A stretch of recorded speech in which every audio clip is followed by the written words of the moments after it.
Hey everyone, so this video is based on being able to overcome barriers when it comes to anatomical movements. When I say anatomical movements, I'm meaning in relation to exercises, and it could be any exercise at all: squats, burpees, deadlifts, dips, push-ups, crunches, you name it.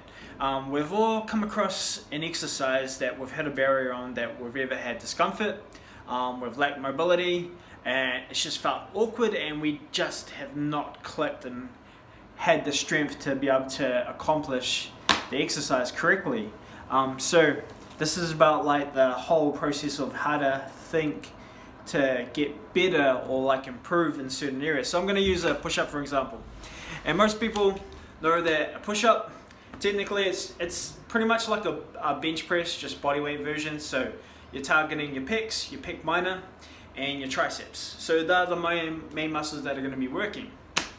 Now, you also got like your stabilizing muscles. So you got your shoulders, your shoulder joint, you got your core, and you got your hips as well. They support. So if your hips are raising too high or dropping too low, all of a sudden that anatomical movement starts to hinge, and then there's pressure on the actual shoulder joints. So it's important to know all that stuff if you want to improve on it, because there's areas where you can look at. So for example, if someone's feeling the push-ups in their shoulders, they're not getting the mobility, then it's showing them that they're probably not got that kinetic chain in line, they're probably lacking the core strength, and the chest and triceps are probably lacking a lot when it comes to strength wise. So what someone could do is, for example, with that situation, is work on like strengthening your chest, work on strengthening the triceps, so doing more chest press type exercise, chest flyers, being able to get into an exercise where you actually feel your chest work, because it's a big part of the push-up, being able to push off with that chest, creating that adduction, bringing that arm into you as you push up. Same with being able to get that elbow extension from the tricep. You want to be able to have that strength to be able to actually push you up. Now if you don't have those two things, if your triceps are quite weak and your chest are quite weak, those pressure points and the stabilizers, so shoulders, hips, spine, glutes, they're all going to feel it too, and then it's just a whole chain reaction. You can apply this to every single exercise that you've struggled with: burpees, deadlifts, squats, you name it. You look at the area, okay, am I getting the mobility? No, I'm not getting the mobility. Okay, where am I compensating? So do my knees cave in? Does my chest fall forward?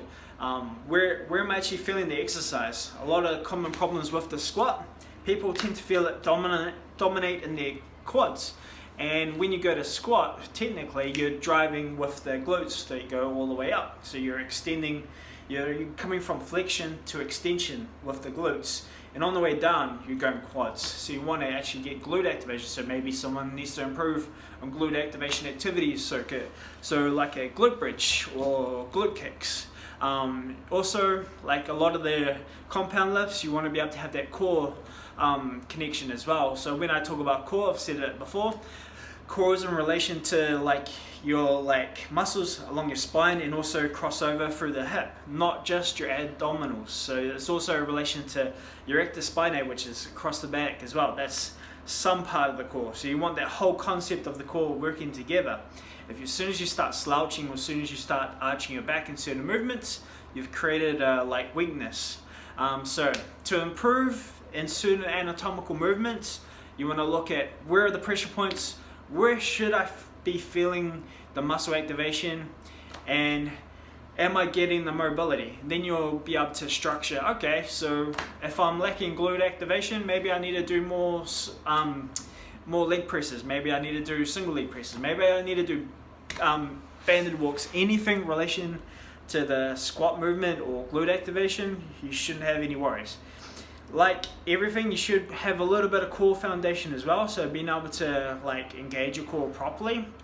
A lot of people struggle with that, and they either think about it like sucking in their core, or like you want to be able to brace it like you're taking a hit, being able to like structure that. It's like squeezing your bicep pretty much, except that's your core. You're squeezing your core, you're not sucking it in, you're squeezing it, and when you go to squat, it should be able to hold you upright. Same with the push-up. You squeeze your core, and when you come down, you should be able to push yourself up without having to hinge your back. But a lot of that comes down to being able to have that foundation training, and that's where people kind of jump the gun. And you know, some people do take a while to be able to build that muscle-mind connection. So you want to be patient with that and slowly incorporate moves that are similar, or also incorporating the core in those anatomical movements. But yeah, that's the way I think when I go to program for people, especially when I do the movement assessments. If they're having troubles touching their toes, or their hip hinge, they're not getting true hip extension and lacking glute activation. So that's how I think when I go to program for people, and that's how you can think when you go to do exercises yourself and you want to improve something, or if you've found an exercise that's awful, because we've all found something that we've struggled with, and if we've had a trainer come along and say, hey, do this, we really feel uncomfortable because we're not that good at it. So that's the way to think when you go to improve on areas. You want to look at strength, you want to look at the stability of the joints, and you want to look at core activation, like how strong is that core in relation to doing exercises. So yeah, being able to brace your core while doing an overhead press or doing a row, being able to have that function. But yeah, hopefully that was helpful and helps people understand why full body training is very ideal for anyone new to the gym, or anyone coming back into the gym, because you're getting that whole connection of the kinetic chain working together. But yeah, this is just a video on how to plan to get better at certain areas. You got the mobility, stability, and strength to go through. Cool.